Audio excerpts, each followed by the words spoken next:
Doveva essere la gara del riscatto per Avellino, invece è arrivata la bestia nera. Venezia ringrazia e passa ai quarti di Champions League, abissando con analogo scarto il risultato dell'andata, sorretta da una prestazione solida.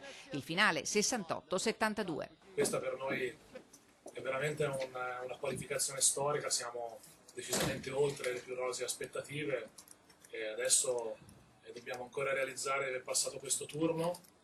Credo che alla fine delle due partite ci siamo meritati questa qualificazione. L'Umana concede poco e la Sidigas non va mai in vantaggio. Ribaltare il -4 dell'andata resta un miraggio in una gara affannosa per gli irpini, che hanno latitato nel tiro da fuori e faticato contro la zona di coach De Raffaele.